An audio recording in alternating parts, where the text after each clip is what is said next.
Alors, nous vous parlions des fritures. Donc les fritures, c'est pas à considérer comme les autres matières grasses parce que dans le cadre du diabète de grossesse, la friture c'est un gras qui a été chauffé et qui a été un petit peu transformé. Donc il n'est pas utilisé comme les autres matières grasses et ça a tendance à vraiment faire monter la glycémie. Par ailleurs, consommez régulièrement des fritures dans votre alimentation. Alors régulièrement, ça veut dire plusieurs fois par semaine. Ça a tendance, d'autant plus qu'on a des prédispositions à développer du diabète, à vraiment favoriser l'apparition d'un diabète plus tard. Donc moi, je vous encourage vraiment à limiter dans vos habitudes alimentaires la consommation de viennoiseries, pâtisseries et surtout les fritures. Et on a vu tout à l'heure la charcuterie, à pas plus d'une fois par semaine ou une fois tous les 15 jours, compte tenu des facteurs de risque présents. La matière grasse, il faut cependant pas la banaliser, il ne faut pas la supprimer parce que dans le cadre du diabète, dans le cadre de la grossesse surtout, ça favorise le développement du cerveau de votre bébé. Donc c'est quand même important et ça va l'aider à fabriquer tout son système nerveux. Les quantités conseillées en général sont de 2 cuillères à soupe par repas pour une personne. Donc par exemple, quand si vous faites un plat composé avec de la viande et de la sauce et des légumes, vous mettez 2 cuillères pour vous. Si vous êtes avec votre mari, vous rajoutez 2 cuillères également pour votre mari, etc. Voilà. Donc je vais vous montrer un exemple de repas type. On a dit qu'un repas équilibré, ça contenait tous les groupes d'aliments. Donc, la base, ce sont les féculents. Donc là, je vais prendre par exemple du riz, que je vais accompagner avec de la viande. Donc là, c'est par exemple un sauté, dans lequel je vais mettre de la carotte, je peux y rajouter des tomates, des oignons, je peux y mettre du chou dans ma sauce également. Et donc la matière grasse, pour faire revenir tout ça, on a dit 2 cuillères à soupe. Et en dessert, je vais y associer un fruit avec un laitage de préférence nature.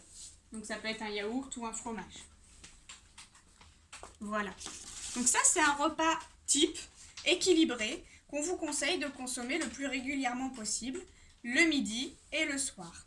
Plus votre repas sera complet, plus votre glycémie sera, elle sera moins en pic, elle aura tendance à être un petit peu plus lissée, donc plus facilement dans les objectifs inférieurs à 1,20 g.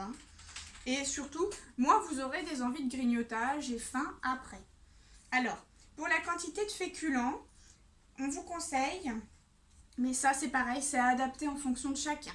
En règle générale, si vous consommez 7 cuillères à soupe de féculents cuits, donc par exemple 7 cuillères à soupe de riz, ça correspond aux besoins moyens pendant la grossesse.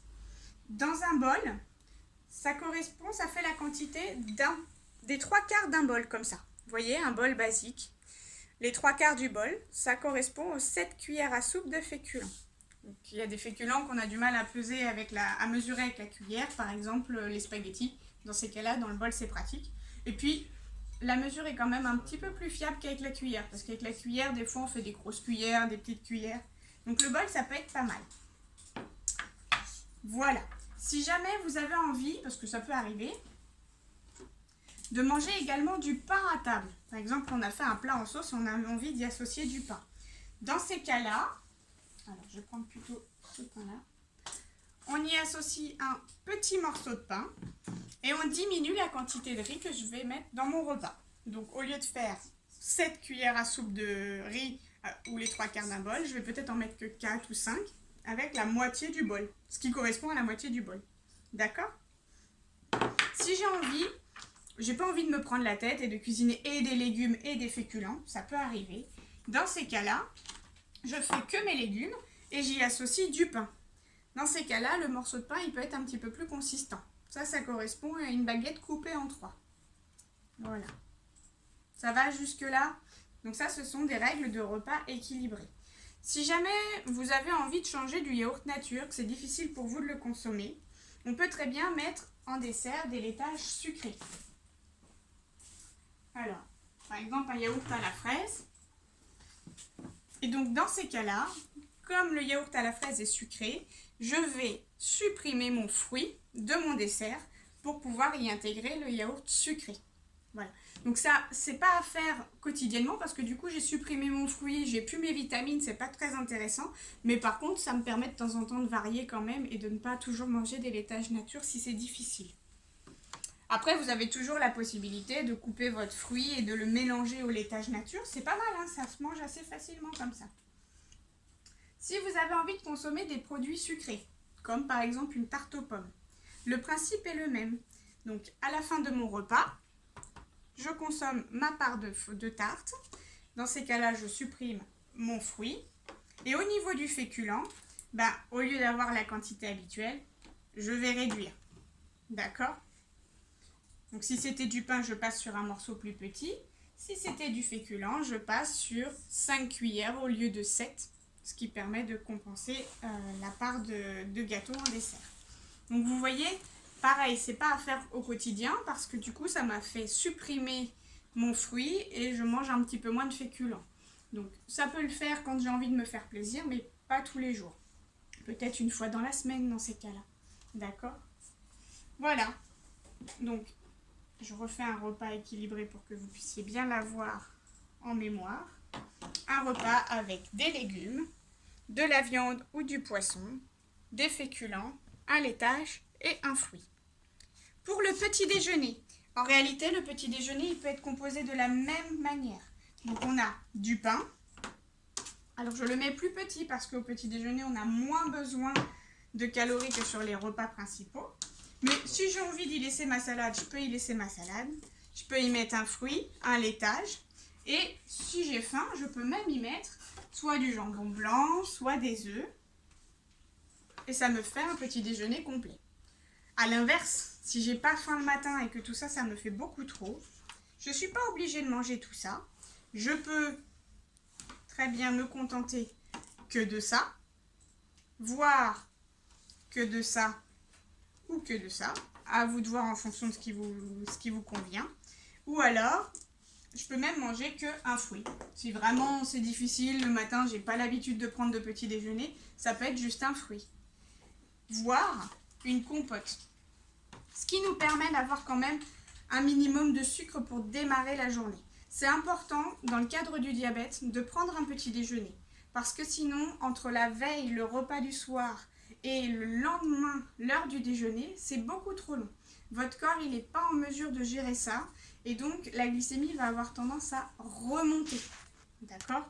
Donc, ça peut arriver qu'au moment de passer à table à midi, vous preniez votre glycémie avant de manger et que vous n'avez pas mangé depuis longtemps. Et en fin de compte, vous vous apercevez qu'elle est haute. Donc ça, c'est un phénomène normal. C'est parce qu'en fait, vous avez eu faim sans vous en rendre compte. C'est pour ça que le petit déjeuner est très important pour limiter ce phénomène-là. Donc toujours un petit peu de sucre au réveil. Et si c'est difficile, je me contente soit d'une compote, soit d'un fruit. Voire, si vraiment c'est dur, on peut aussi aller chercher un yaourt aux fruits ou les yop pour les enfants. L'idée, c'est d'avoir un petit peu de sucre pour démarrer. D'accord ? Et ça peut être de temps en temps, à la place du morceau de pain qu'on avait choisi tout à l'heure, une viennoiserie. Là. Une viennoiserie. Voilà. Pour se faire plaisir et remplacer un petit peu le pain. Bon, j'espère que ces conseils-là vont vous permettre d'adapter un petit peu votre alimentation par rapport au diabète de grossesse. C'est pas une alimentation très spécifique. Ce qu'on vous demande, c'est d'avoir une alimentation équilibrée, d'être quand même attentif aux aliments sources de sucre. Donc on a dit les fruits et les féculents. Et aussi aux aliments sources de graisse. La charcuterie, tout ce qui est friture et la quantité d'huile que vous allez ajouter pour cuisiner votre repas. Mais sinon, ce ne sont que des règles d'équilibre alimentaire basiques. Répartissez bien votre alimentation en 3 fois avec le petit déjeuner, le repas du midi et le repas du soir. Et bien sûr, si possible, sans grignotage entre les deux. On peut très bien, si vous sentez que c'est un petit peu difficile l'après-midi, que c'est long et que vous avez du mal à tenir, y rajouter une collation. Dans ces cas-là, ça va être peut-être un fruit avec un yaourt nature ou quelques biscuits si ça vous fait plaisir. Mais dans ces cas-là, la quantité doit être modérée à peut-être 2 ou 3 biscuits. D'accord ? On peut aussi choisir de ne pas prendre de dessert sur le repas du midi et de décaler ce dessert, donc le fruit et le yaourt, au moment du goûter l'après-midi. Ce qui permet de limiter la glycémie sur le moment du déjeuner et quand même d'avoir une collation l'après-midi. Ça, c'est au cas par cas, à vous de faire par rapport à votre propre ressenti. Je repasserai vous voir tout à l'heure pour essayer d'évaluer chacune, si vous avez des questions ou s'il y a des cas un petit peu particuliers. Et sinon, j'espère que ça vous a convenu, que c'était clair. N'hésitez pas à me faire part de vos commentaires tout à l'heure. Merci, au revoir.